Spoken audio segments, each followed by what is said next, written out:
In the 1930s, the Great Depression gripped the nation, leaving nearly 13 million people unemployed. Meanwhile, Hitler had come to power in Germany, sparking the global events that would eventually lead to the Holocaust. In the context of this social and economic strife, a group of psychologists got to work, using social science research to address the problems of the day. In Austria, Maria Jahoda and her colleagues published their classic study of unemployment in a small town where nearly all of the residents were without work as a result of a factory closure. Titled The Unemployed of Marienthal, most copies were subsequently burned because its authors were Jewish. Marie Jahoda would later become the first female president of SPSSI in 1955. Subsequently, Kurt Lewin immigrated from Germany to the United States and got to work at Cornell University. Lewin championed the concept of action research to promote social change, stating, "Research that produces nothing but books will not suffice." He would go on to become SPSSI's sixth president. A few years later, a group of 18 psychologists called for a national society that would work effectively for both the immediate and ultimate freedom of psychology to do its utmost to make contemporary American society intelligible to its members, and to suggest and test hypotheses regarding desirable social change. On September 1st, 1936, SPSSI was formally established. The activist work that SPSSI's founding members had done in the preceding years became the organization's hallmark. In 1937, SPSSI issued an Armistice Day statement in opposition to the commonly held belief that war is inherent to human nature. Over the next 3 years, SPSSI would issue 9 more press releases refuting the inevitability of war and highlighting the social psychological processes producing warlike attitudes and the success of propaganda. As the United States entered World War II and the war continued to unfold, SPSSI members contributed to the war effort in several ways. Kurt Lewin studied how to encourage American families to eat unpopular organ meats in the context of widespread food rationing. Gordon Allport and others studied how to increase morale and resistance to propaganda on the home front. And the National Council of Women Psychologists was formed to mobilize women psychologists in civilian war work, such as testing for selective service boards, training of nursery school workers, and selection of women officer candidates. In 1945, Gardner Murphy and Gordon Allport released Human Nature and Peace, Statement by Psychologists, reaffirming SPSSI's position that war is not inherent to human nature and calling for prejudice reduction, international cooperation, and the participation of liberated and enemy peoples in planning their own destinies. SPSSI also released a 6-point plan calling for the US to set up civilian control of atomic energy and engage in international cooperation. The report was picked up by the New York Times, and President Truman signed the Atomic Energy Act shortly thereafter. Throughout the war and into the subsequent Cold War years, SPSSI members were repeatedly investigated for radical, subversive, and un-American activities. SPSSI passed resolutions and conducted investigations in defense of David Krech, Goodwin Watson, George Hartman, and Ralph Gundlach.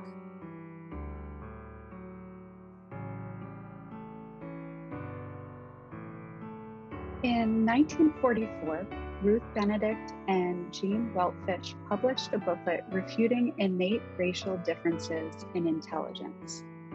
When their work generated public controversy, SPSSI issued a statement in support of the work, arguing that there is no real evidence for the belief in the innate superiority of any one race over another. The booklet in general is not only good science, it is also a contribution to true democracy. Over the next 30 years, SPSSI would continue to issue public statements refuting myths about the racial superiority of whites. Weltfish went on to edit SPSSI's very first issues of the Journal of Social Issues.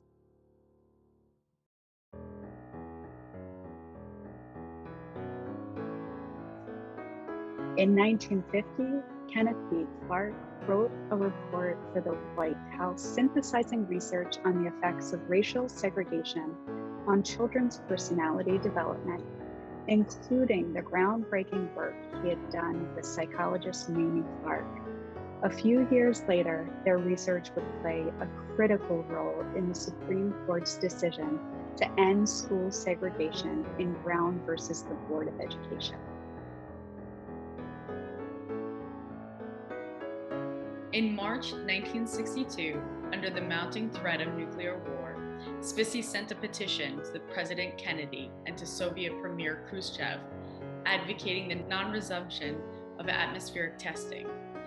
In June, SPSSI mailed out 22,000 copies of a special issue of the SPSSI newsletter, providing psychologists with information about peace psychology and how to be politically effective in influencing Congress. The following October, the world came as close as it ever has been to a full nuclear conflict in the Cuban Missile Crisis. In 1966, SPSSI President Jerome Frank issued a statement condemning Americans' indifference to the use of torture by the US-supported South Vietnamese military. He highlighted the research finding that torture is counterproductive in efforts to win the war. 4 decades later, in 2006, SPSSI would go on to condemn the participation of American psychologists in the use of torture at Guantanamo Bay.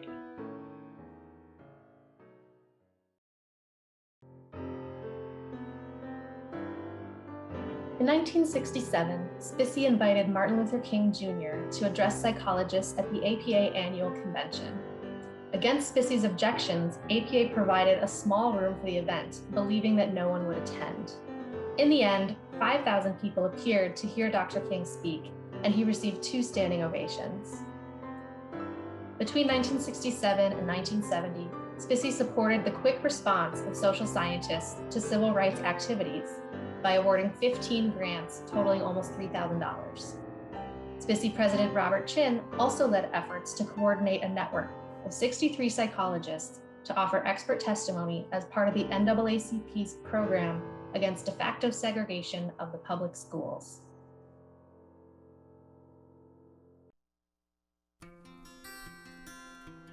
The 1970s marked the beginning of a new wave of feminism, and in 1972, SPSSI published its first journal of social issues dedicated to research about women.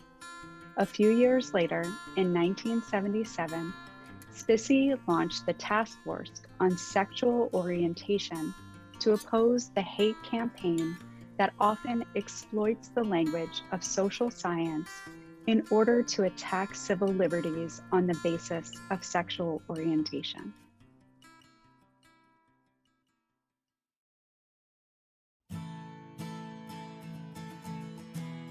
In 1983, SPSSI appointed Paul Kimmel as its first public policy fellow.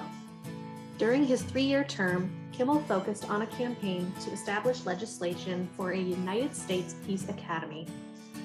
In 1984, as a result of the campaign, Congress founded the United States Institute of Peace, a national, nonpartisan institute dedicated to the proposition that a world without violent conflict is possible, practical, and essential.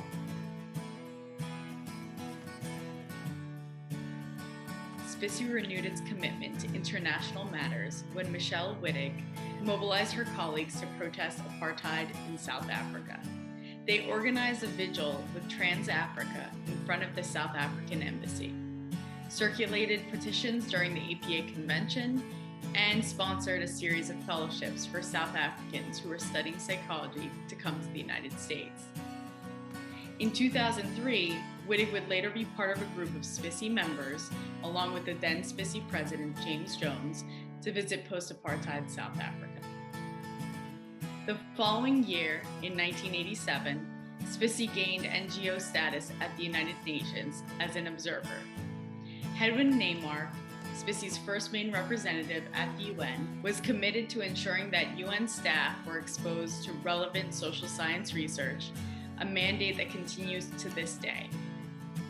In 1991, a few years later, SPSSI would gain increased influence at the UN through consultative status, thereby increasing the possibility that the UN would incorporate social and psychological data into its agenda.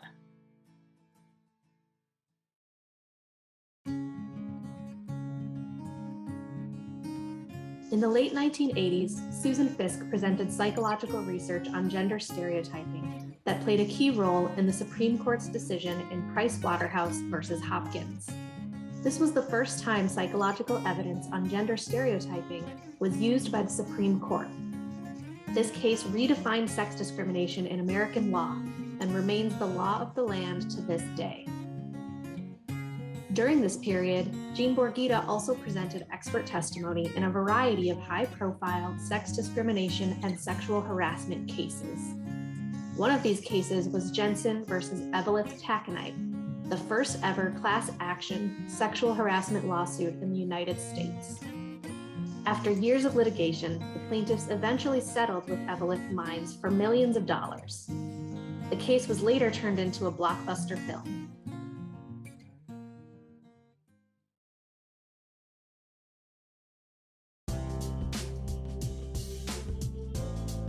In the 21st century, SPSSI has continued its legacy of promoting research for the benefit of society, contributing to policy debates on the issues of capital punishment, torture, climate change, unemployment, gun violence, immigration, transgender rights, anti-racism, police violence, and more. After 85 years of working to end violence, inequity, and oppression, SPSSI's work is not done. SPSSI members must work to carry this legacy forward into the next 85 years.